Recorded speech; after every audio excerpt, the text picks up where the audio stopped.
2,500 years ago. No computers, no steel, no modern mathematics. And yet, they built this, a temple so perfect that architects still can't fully explain how they did it. Not because it's complicated, because it shouldn't be possible. Every single column slightly curved, every single floor slightly rounded, every single line that looks straight isn't. Because the people who built this understood something that took the rest of the world 2,000 years to figure out, that the human eye lies to you, and they built an entire temple to correct it. This is the Parthenon, and it isn't just the most perfect building ever constructed. It's proof that 2,500 years ago, a group of people understood the human mind better than we did for centuries after them. Here's the secret most people never know about the Parthenon. Nothing in it is straight. Not a single line, not a single column, not the floor. Stand back and look at it. It appears perfectly straight. Perfect columns, perfect right angles, perfect symmetry. But get close with a measuring instrument, and everything is subtly, deliberately curved. The floor of the Parthenon rises slightly in the center, about 6 centimeters over 70 meters. The columns lean inward very slightly. If you extended them upward, they would meet in space more than a kilometer above the building. The corner columns are slightly thicker than the others, and every column bulges slightly in the middle, a technique called entasis. None of this is accidental. Every single adjustment was calculated to counter the way human eyes perceive straight lines at distance. Because a perfectly straight building actually looks wrong to the human eye. The floor looks like it sags.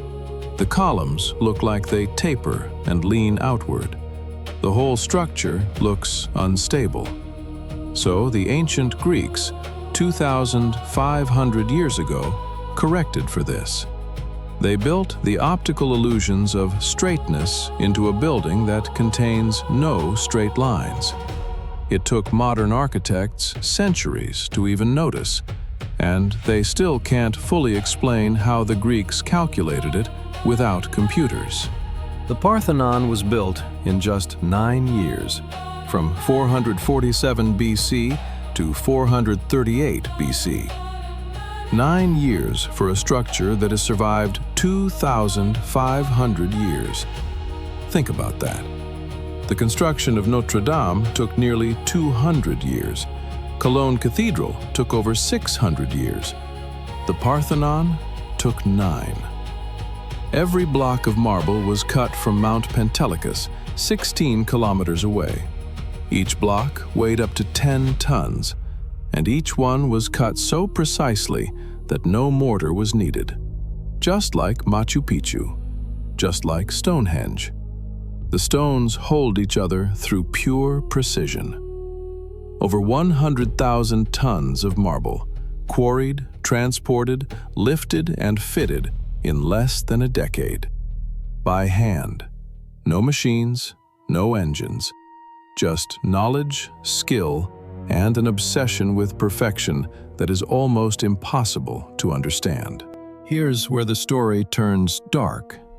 The Parthenon survived for nearly 2,000 years, almost completely intact. Wars came and went. Empires rose and fell. The Greeks lost. The Romans came. The Romans fell. And the Parthenon was still standing. Then, in 1687, a Venetian army attacked Athens. The Ottomans, who controlled Athens at the time, were using the Parthenon as a gunpowder storage. One Venetian cannonball hit the magazine.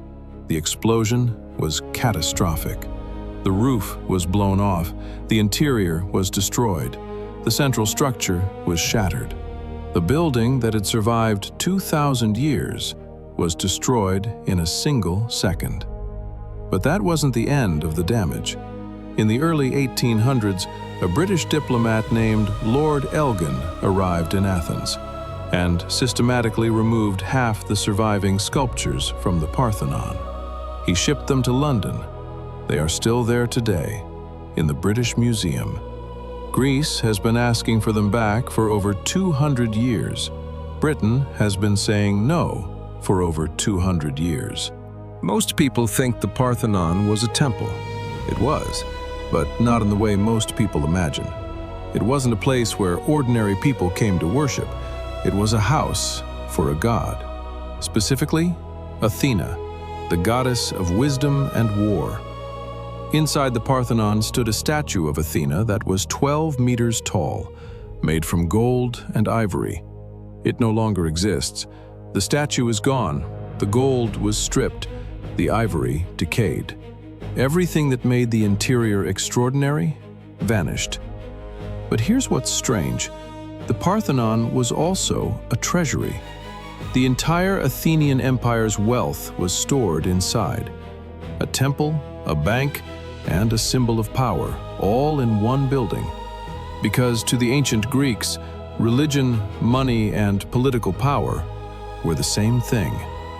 And the Parthenon was where all three lived together. 2,500 years ago, a group of people on a rocky hill in Greece decided to build something perfect. Not impressive, not large, not powerful, perfect. They spent 9 years calculating every curve, every lean, every subtle correction. They moved 100,000 tons of marble by hand. They built without mortar, without machines, without computers. And they created something so precisely calibrated to the human eye that it still looks perfect today, even in ruins, even missing its roof, its sculptures, its statue, its interior. Even after a cannonball destroyed it, even after centuries of neglect, looting, and war, it still looks perfect.